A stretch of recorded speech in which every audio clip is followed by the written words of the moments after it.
Good early afternoon. We are live. I'm Andy Andrews. You've joined us on the Blue Plate Special.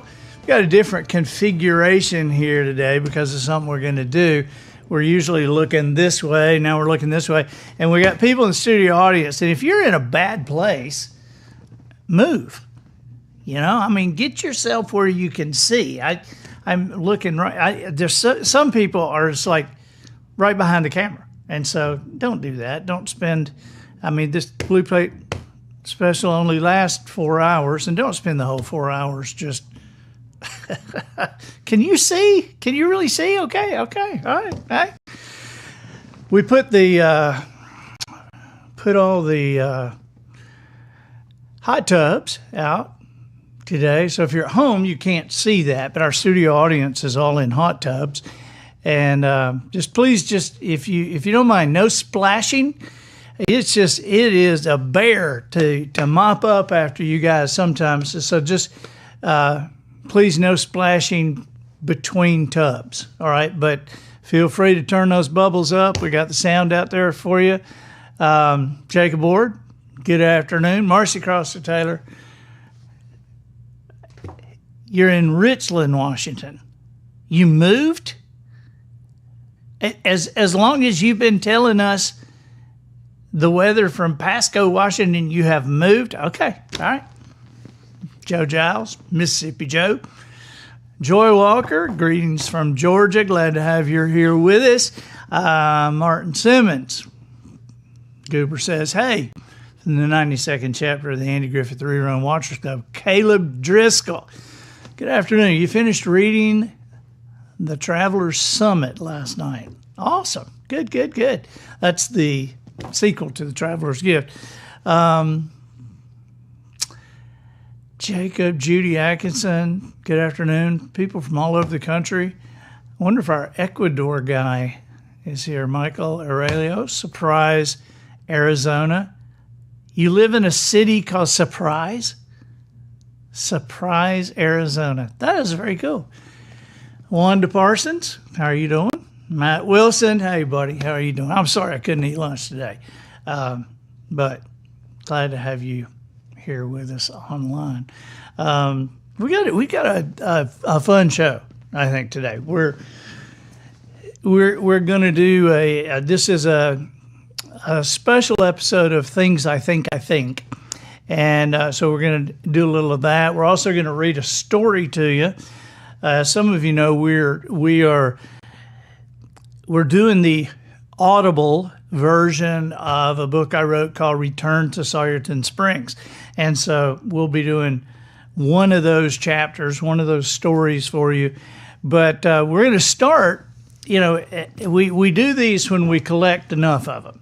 And this is, I guess, a recurring thing that we do. And we don't know what to call it other than Things I Think. Leonard Sanchez from Green River, Wyoming. Green River. There's Green River, Wyoming, that it's famous for two things. It's famous because of the fossils that are there, the Green River Formation. It's called the Green River Formation, and there's tons of fossils. I've seen fossils with a fossilized fish with a fish in his mouth. I mean, it happened that quickly, whatever happened. But also, Green River Knives. Jim O'Hickey, how are you doing? I'm glad you're here. Hope the Cardinals are doing good this year for you. I'm not sure. I don't know. But Green River Knives are the precursor of the Dexter Knife Company. But Green River Knives were what the mountain men and the fur trappers and traders used. They had these Green River knives, and on the blade, it was written Greenriver, just right along the blade. And so there was a euphemism for getting killed in a knife fight. When they would get together at rendezvous or see each other in bars and they all get drunk and somebody'd get in a fight, if they got stabbed, they called that going up Green River. He went up Green River. I just didn't know if you knew that about your hometown. Heather Olson, you're in Utah and you shared. We appreciate you sharing this to your group. Okay. These are things I think. To be clear, these are not things I think. In other words, I'm not really sure whether or not I actually think these things. Therefore, they are only things I think. So don't take any of this. Don't go tell anybody, you know what Andy Andrews thinks? Because I'm not even sure I think this myself. I think a group of squid. You know how it's like a herd of cattle or a murder of crows or a pod of dolphins? I don't know what a bunch of squid are called, but I think they should be called a squad. It's a squad of squid. I just think, okay. I think that security at every level of the airport. We're flying out Thursday, and I'm already dreading security. I don't know if flying ever used to be fun, but it didn't used to be brutal. And man, it's brutal now.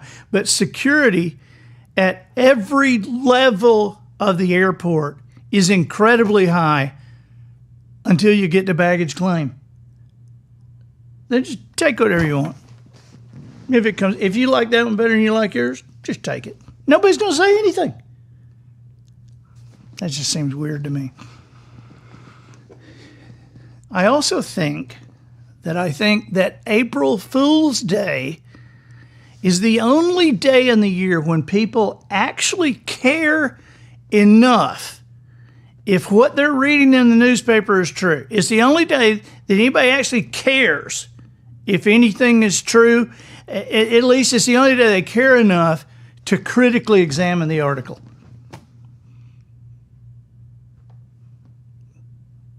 Polly and I were watching some boats go by the other day, and one went by with 5 motors. And I told her, I said, 25 years ago, I remember an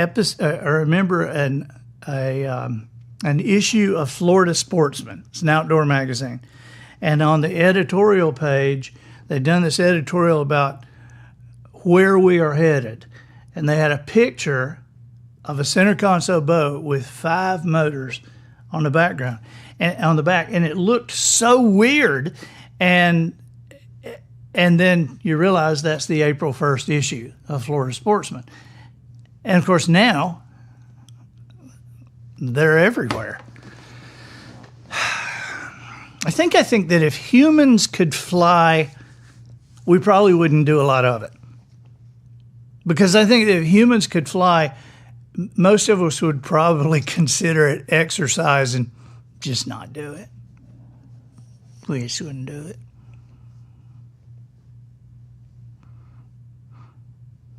I was taking care of a couple of ant beds the other day, and before you slaughter all the ants, you have to stir it up and look at them. I think that's my inner 6-year-old is, before you kill them, you just like to see them panic. That's a mean little kid, but that's the way we were. It's just like, and then, of course, when I was little, before we knew you shouldn't light gasoline, we'd pour gasoline on the thing and just light them up. It's like, let's make them panic, then burn them alive. I mean, we were like Romans inside. Little 6 and 7-year-old Roman soldiers. We were just cruel. But I saw this ant bed the other day, and I thought, ants, they've been doing this for a jillion years. The ants have been like farming, like they farm for jillions of years. And I wonder if somewhere in the past they have formed a society like us. And they had a modern society, and then long before we ever showed up, they almost destroyed themselves with the things that they invented and everything, and they almost destroyed their whole way of life. And so they decided to abandon that lifestyle and go back to simpler times. And that's what we see now.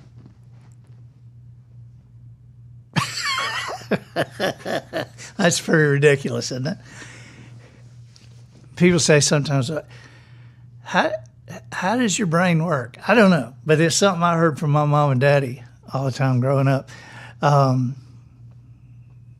love history. We've got in the studio audience today Herb Hughes, who is the best-selling author of a bunch of books, including a book called Conecuh, which is the best Civil War novel I have ever read. Conecuh. There's Herb. And, you know, I do love history, but I think if you're going to get into history, get into it now. Just get into it now, because history it's only going to get, there's only going to be more of it, and it's going to get harder as time goes on. If you're going to learn it, you can learn the least amount that needs to be learned right now, because next year there's just going to be more. That's just something I think.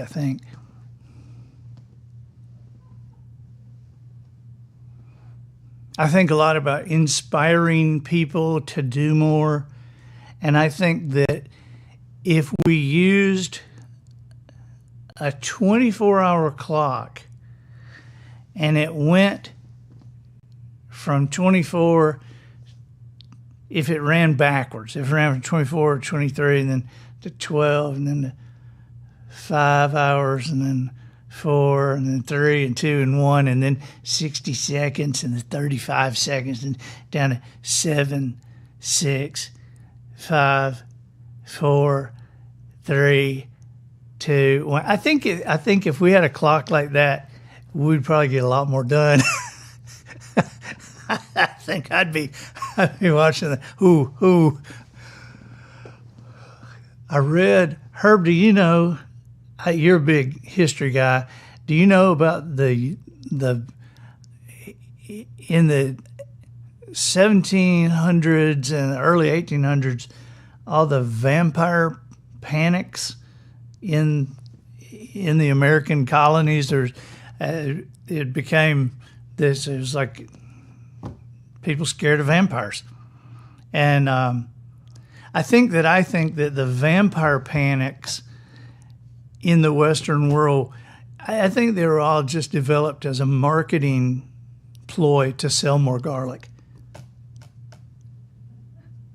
And I think that somebody who, like you see around here, the hurricane crosses, do you see those in the gift shops? Somebody will make a cross out of oyster shells, or they make a cross out of driftwood. It's like you're trying to make money off a disaster. You know, it's like hurricane crosses. I mean, can't you see, if somebody's whole business is hurricanes, well, if somebody's whole business is hurricane crosses, that's how they make their money. What are their prayers like? Oh God, please send devastation into the Gulf Coast area. Lord, I need some finances. Please send a hurricane here. It's kind of like if somebody owns a funeral home and their business is not doing good. How do they pray? God, please kill some people. God, could we need some people to die, Lord. Lord, bless us, Lord. Bless us with a high death count in our city. Bless us, Lord. I don't know.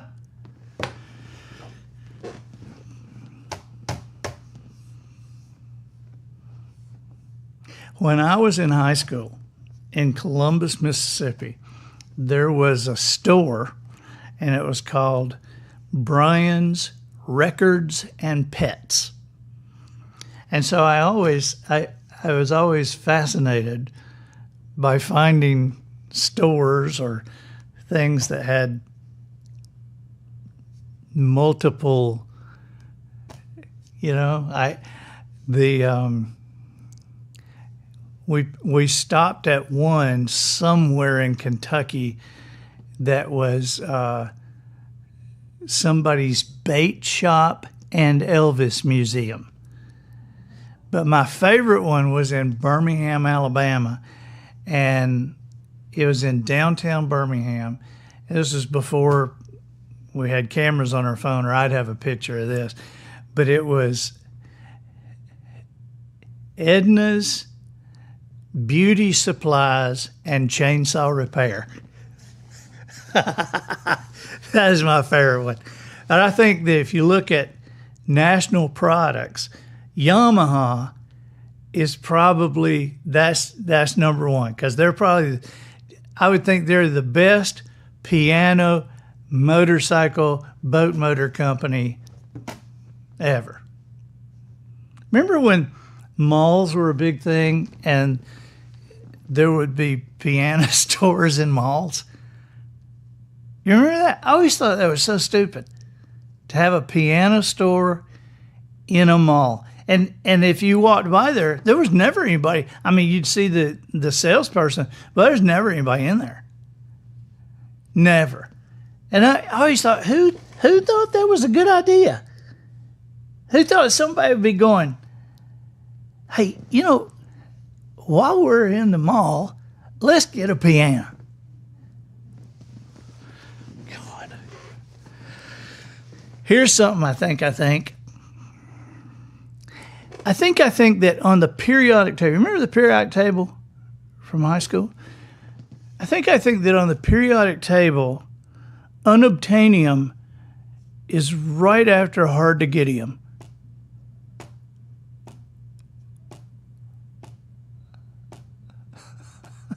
You aren't laughing. Do you not get it? If you get it, you better laugh. All right, here is a kind of thinking that I have sometimes when I see. Usually, I have this kind of thinking when I see directions on something, but let me put it this way: if there is a bus traveling down a road, the speed isn't important, but it's moving, and the windows are closed. Inside the bus is a hovering dragonfly.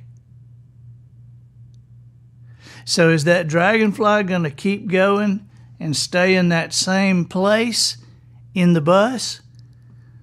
Or is he going to smash against the back wall?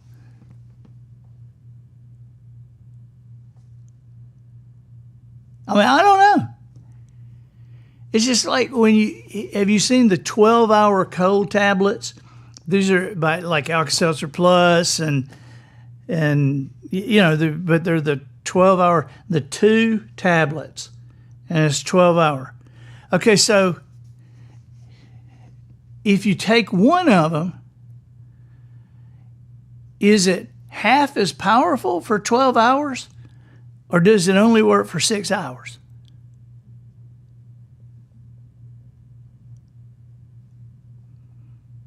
Just things I think. I wonder how some traditions began, like clapping, applause. How did that begin?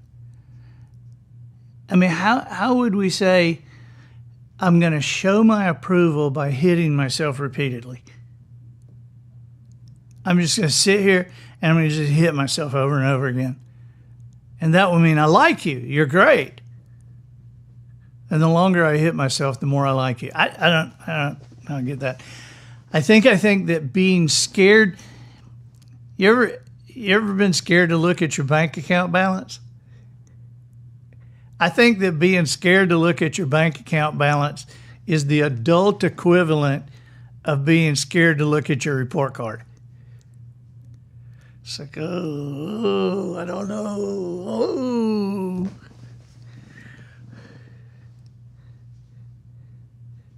Now, here's a thought that I had this past week, because we heard the word assassination a lot. Okay, so what I wonder is, how important do you have to be to move from murdered to assassinated? Where is that line of importance? That, they were murdered, they were assassinated. Where does that line start? How important do you have to be? I think the difference in murdered and assassinated is determined by your level of importance in the public eye. Did I say that right? The level of importance? I think so. I'm always nervous that Polly might be watching and correct my grammar. The boys call Polly the grammar Nazi. Are you good at grammar, or do you kind of feel like that's what editors are for? Yeah, I'm kind of there too. I'm a better writer of grammar than I am a speaker, but Polly will correct us, and the boys call Polly a grammar Nazi. And it occurs to me that at the point that Hitler was doing speeches, he had somebody editing those speeches, and they really were a grammar Nazi. Something to consider. People say, hey, bite down on this. Bite down on this. Bite down. Do you know that that's impossible? You don't bite down because it's only your jaw, your lower jaw, that moves. So you're really biting up. Here, bite up on this. And if say, oh, your alarm's going off. No, it's going on.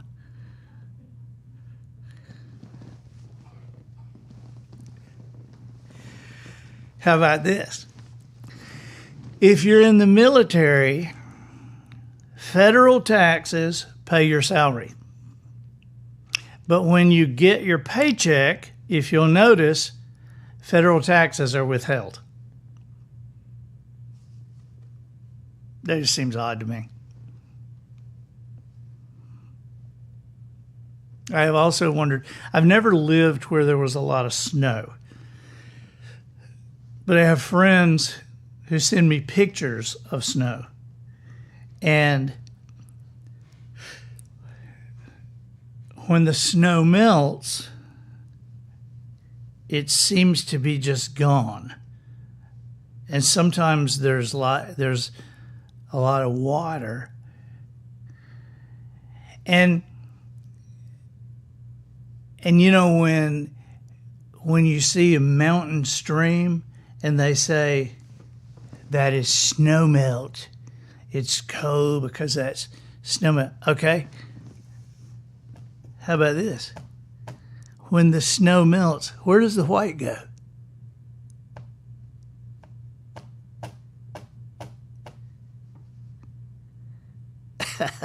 They're looking at me like I'm kind of like ridiculous. Yeah, I kind of am ridiculous. I had this thought the other day. Round pizzas go into a square box, but a boxing ring is square. And when we eat pizza, it's a triangle. Yeah, you're shaking your head. I don't know what this means either. I don't know what it means. Just something I think. I think the academic grades are strange because you sweat them out when you're in school, but after you have your first job after school, nobody cares. Nobody cares. I mean, do they ever ask a 30-year-old, what kind of grades did you make in high school? Nobody cares. It's kind of, can you do it or can't you? You ever eaten canned fruit? That fruit cocktail, or canned sliced peaches, or canned sliced pears? Anytime you're eating canned fruit, those pieces, you're more than likely sharing one whole piece of fruit with somebody who's hundreds of miles away?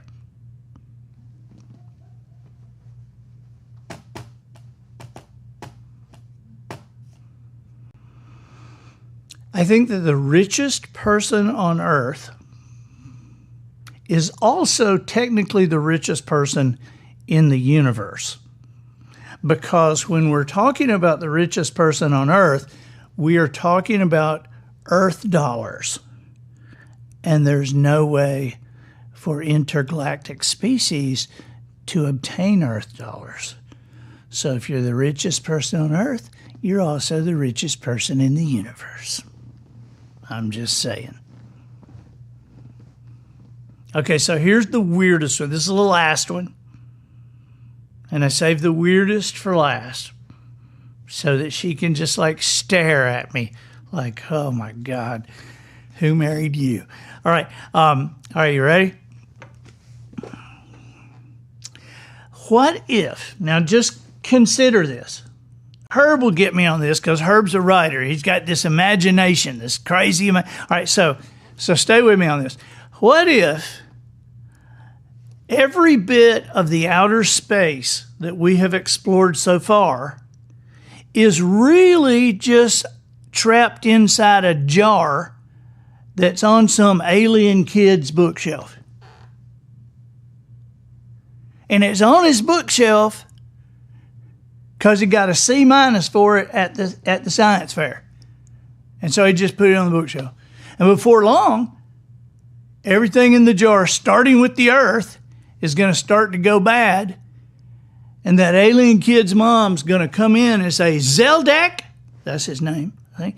She'll come in and she'll say, Zeldak, why is this nasty thing still on your bookshelf? It's rotting. And at that point, Zeldak throws it away. And at the next, I don't know if aliens pick up their trash once a week or twice a week, but at the next alien trash pickup day, the jar gets thrown into a garbage truck, taken to the dump, and crushed. But we don't notice any of it because we're still arguing with each other about Trump, Biden, and Harris. Oh, my God. All right, so those are things I think. And now, to close out our ridiculous day, I'm going to read you a story. Okay? And this is from Return to Sargent Springs. We're doing the Audible of this. And each chapter is... It's kind of a standalone story. Each chapter is, but all the chapters have kind of the same characters in them. And it's this town, Sargent Springs, that I supposedly grew up in. And so the stories are about when I was a kid growing up or about what's happening there today. Supposedly I'm the only person who ever got out. And they're all still living their lives in Sargent Springs. So here we go. You ready, Matthew? All right. And if I stop, if I mess up, just remember, if I mess up, it never happened. You're watching an anomaly. I didn't actually screw up. And I'll be able to prove it when the Audible comes out because it won't be there. Matt is my guy. Here we go. Chapter 27. $2.95 for a bucket of thighs? You can't even cook them at home that cheap. And I didn't get any. That's what Jenny Williams told me over the phone last night when I called to ask about the success of Thigh Day at Coster's Fried Chicken. More than likely, it would never have come to my attention had I not read about it on page 2 of last week's Sargent Springs Sentinel. There was a big picture of George, his wife Betty Jo, and their 3 kids in front of the restaurant. Behind them, over the door, stretched a big banner that proclaimed, "We are overstocked." I suppose Thigh Day might not have been reported in most towns. Certainly the majority of newspapers would have overlooked the event. But Miss Edna Thigpen, the editor of the state's eighth oldest newspaper, feels an obligation to her readers. Until recently, when she discovered that the Sentinel was actually the state's eighth oldest newspaper, the Sentinel's official motto had been, "All the news." That is still her goal. Even though I left Sawyerton Springs years ago, I still subscribe. Even though I left Sawyerton Springs years ago, I still subscribe to the Sentinel. It only costs $9 a year, and it allows me to share in the daily occurrences of the town in which I grew up. How else would I know that the Genealogical Society had held a meeting last week at Christopher and Catherine Sureck's house? According to the Sentinel, the Surecks were wonderful hosts, serving members and guests punch and pound cake from a beautifully decorated table. Mr. and Mrs. Sureck, natives of Zachary, Louisiana, now residing in Sawyerton Springs, also presented the program, which was a detailed account of the history of the house known locally as the Gene Stimson residence. A good time was had by all. The article went on to compliment Mrs. Sureck on restoring the flower beds of which Gene was so proud, and listed the names of all the members who incidentally answered the roll call by naming favorite women in the Bible. Next month's program, I understand, will be presented by Lacey Bird Smith, who will speak on what happened to the Confederate dead at Gettysburg.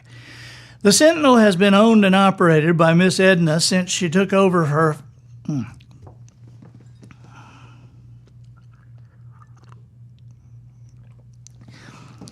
The Sentinel has been owned and operated by Miss Edna Thigpen since she took over for her father in 1948. She's pretty much the bottom line where editorial content is concerned. In fact, the only part of the paper she doesn't control is the weekly column What's on My Mind, written by her best friend and roommate, Miss Luna Myers. Miss Edna and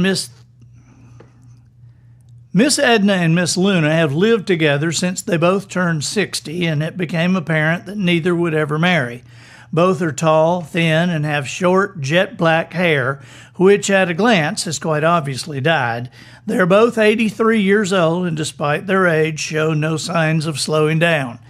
Miss Luna, in addition to her weekly column and occasional duties as a reporter, still works with the county health department and chairs several committees at the Grace Fellowship Baptist Church.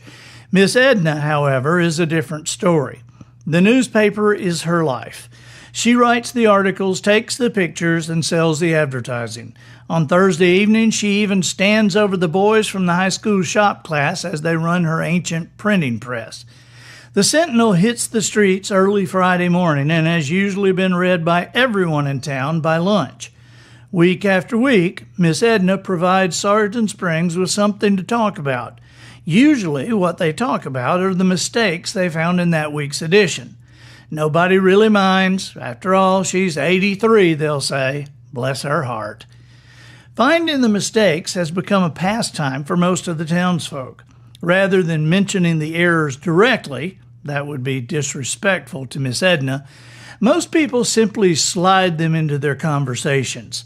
For instance, Billy Pat Williams might say to Kevin Perkins' son, "Hey Judson, great game the other night. I saw in the paper where you scored 2 touchdowns." They'd both smile and go on their way. Last December, the Christmas edition came out with "Piece of Earth" printed on the front page. Shortly thereafter, the sign on Roger Luker's real estate office read, "The prices will never be better. Get your piece of earth now." The spelling was different, but everybody knew what he meant. Miss Edna, in my estimation, also has a history of being overly dramatic in her choice of words. When I was 14, I was one of several boys caught rolling the yard of a teacher. We had gotten together one night and decided that Mrs. McEwen of 6th period English needed toilet paper in her yard, and in her trees, and on her house. Suffice it to say, we did a wonderful job, but we got caught and were forced by our parents, our principal, and Mrs. McEwen's husband Bob to clean up the mess. The next day, a picture of us doing so appeared on the Sentinel's front page. The next day, a picture of us doing so appeared on the Sentinel's front page, along with a caption that read, "Vandals arrested and punished." This past week, however, Miss Edna finally took the cake. And if you wonder why Jenny Williams missed out on the thighs at Bubba's Fried... All right. This past week, however, Miss Edna finally took the cake. And if you wondered why Jenny Williams missed out on the thighs at Cosser's Fried Chicken, here's your answer. It all started when Dr. Lee Payton decided to have a small party at his office on Friday evening. It was to be a celebration of 2 years in family practice, and only the people who owned businesses in town were asked to attend. The invitations, which were done in Old English script, stated simply, "You are cordially invited to attend an open house at the office of Dr. Lee Payton between the hours of 5:30 and 8 o'clock, Friday, the 16th of this month. Food and drink will be served." All 24 invitations were mailed early in the week. No RSVP had been requested. It was simply assumed that everyone would show up. That's how things work in Sawyerton Springs. If you're asked to be somewhere, you go. It doesn't matter if it's a party or to help a neighbor fix a leaky septic tank. Of course, it's always more fun if it's a party. On Thursday, Lee and his wife, my mouth's not working. On Thursday, Lee and his wife, Rebecca, spent the afternoon readying the office.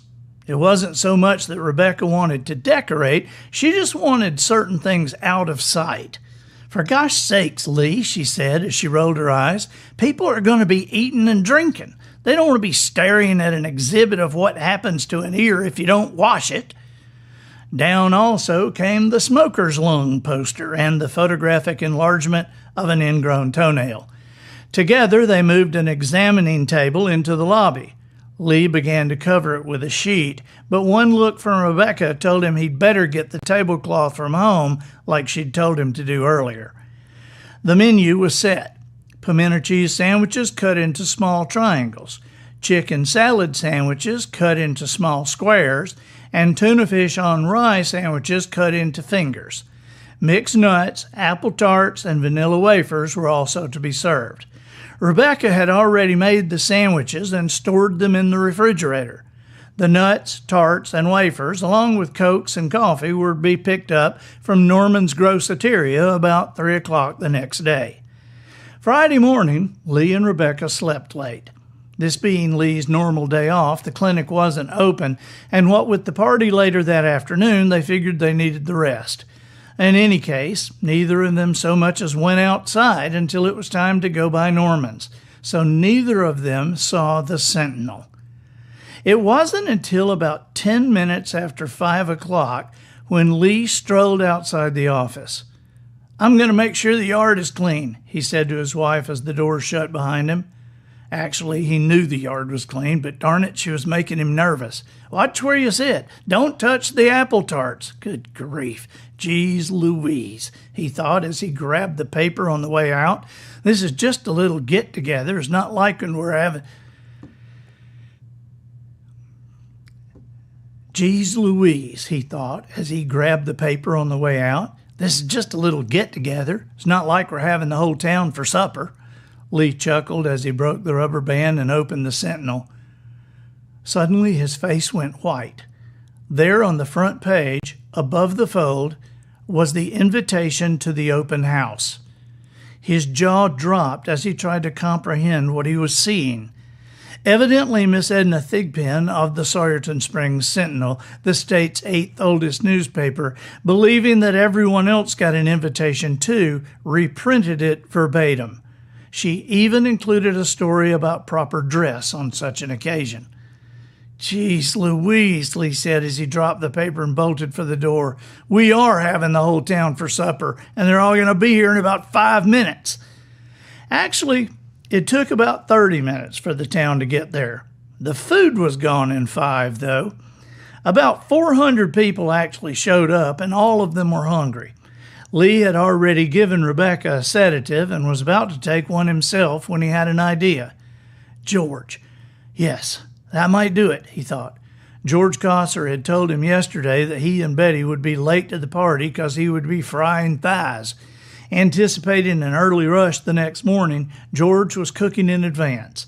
And so with one phone call, Thigh Day was canceled and the party was saved. And no one beyond Lee and Rebecca or George and Betty Jo ever knew there was a problem or who created it.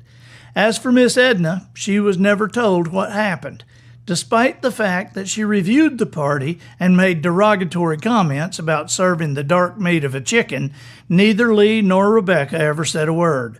George never got rattled or upset. In fact, none of them seemed to mind the trouble Miss Edna had caused. After all, she's 83, they said. Bless her heart.